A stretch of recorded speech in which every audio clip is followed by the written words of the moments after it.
Good morning, everyone. It is my honor and privilege to be here with you all today. I hope everyone is doing well throughout the semester.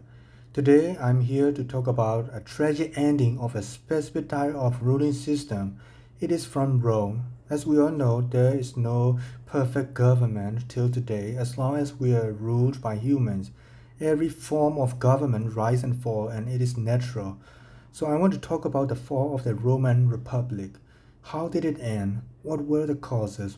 We will go through some facts and figure out together what really caused the fall. But first, I want to argue that Roman Republic fell not by a single cause, but by a multiple combination of political, social, and military crises.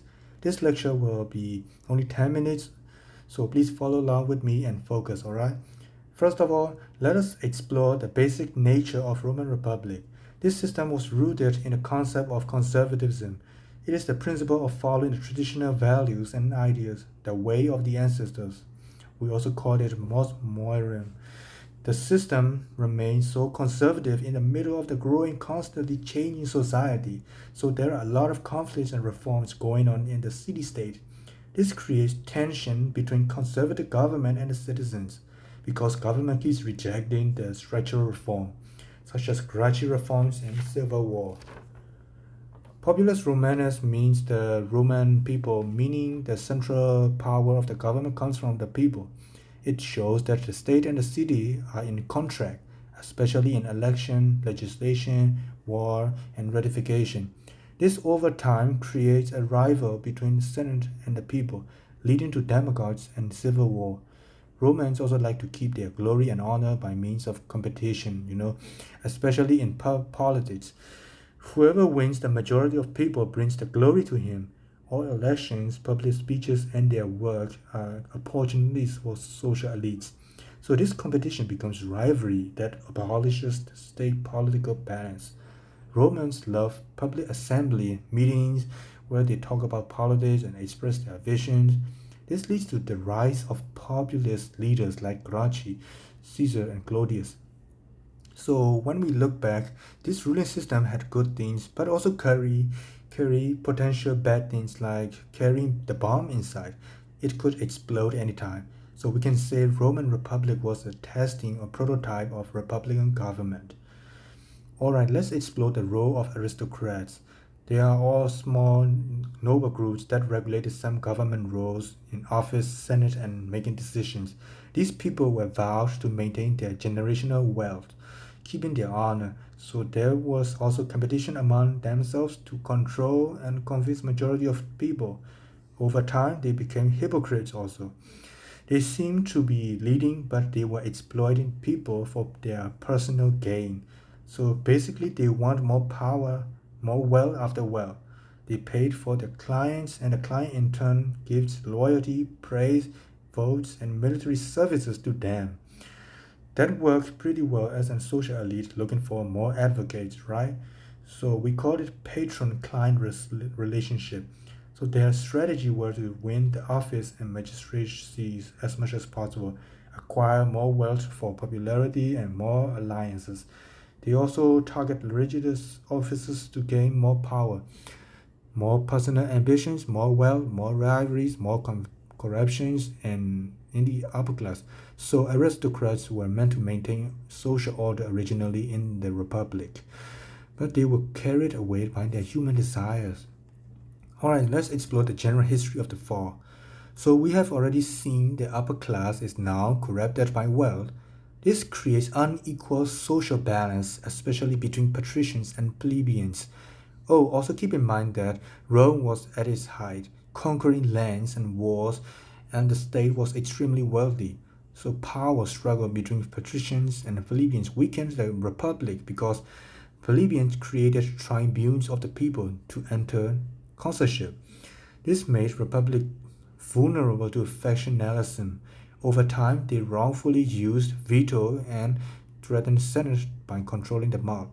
On the other hand, Tiberius and Gracchi tried to give back lands to plebeians.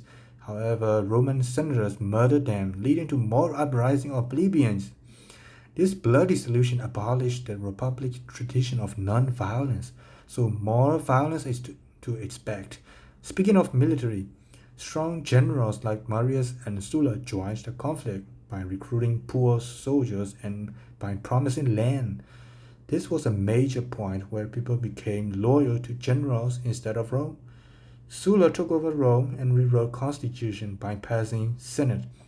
Pompey, Crassus, and Caesar also bypassed Senate and elections to make their own agreements over government.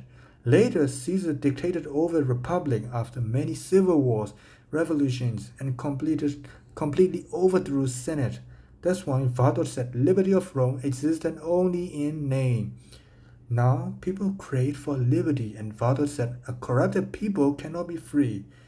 Lastly, Augustus became the empire after Caesar's assassination. Senate and consuls are now his puppets. Roman Republic became merely just a name. Along with this story, there were electoral bribery in the Republic at the same time. It was a hallmark of moral corruption. Impetus or vote buying was very common among candidates during competing for offices. Their traditional values were replaced by wealth and honor because the office should be acquired through merit-based services. We know Romans were generous people, but at this point, they blurred the line between generosity and, bribery.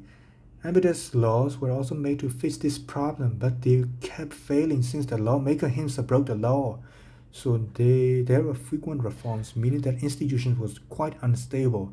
Bribery was caused fracture in aristocratic families, so to maintain their dignity, they compete more, leading to more bribery, more conflict, and more violence. So this happened like a feedback loop. Lastly, this frequent corruption ruined the election, making the institution very ineffective. As they compete, there were more spending campaigns and debt. They even sold their property for elections. This created a financial draining battle that led to free election. This finally gave way to autocratic control and voters' interest because voters only interested only in money over morality and leadership. So let's talk about consequences. First, the power from collective institutions like Senate was transferred into the hands of dictators like Caesar and Augustus. This was a dramatic transition from Roman Republic to Roman Empire. Secondly, Roman virtues and values are altered. They now abandoned the way of ancestors, so instead of the state value, all public displays such as statues, architectures glorified individuals' value. The use of propaganda shows us that there are moral and political decline. Thirdly, senators became advisors, no longer co-rulers. They lost their shared power to empire. Lastly, the empire used republican forms and made it seem legitimate. In other words, many republican institutions, norms, and values still existed, but they were under the authority of empire now. Because they restored order, security, liberty, and served the state, so empire became an alternative version of republic. In addition to political, economic, or social causes, the Rome's downfall started from moral decline caused by their greed, personal ambition, and rivalry. It started in the upper class like aristocrats, and later spread into political procedure like bribery. It is also supported by generals overreaching of power, taking chances to rule. Rome also conquered Carthage, which is their foreign enemies, so they lacked their external threat. This encourages more internal corruption.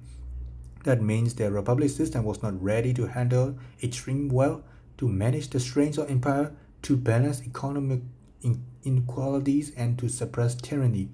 After all, we can finally say that the downfall is mainly caused by multiple factors instead of one cause.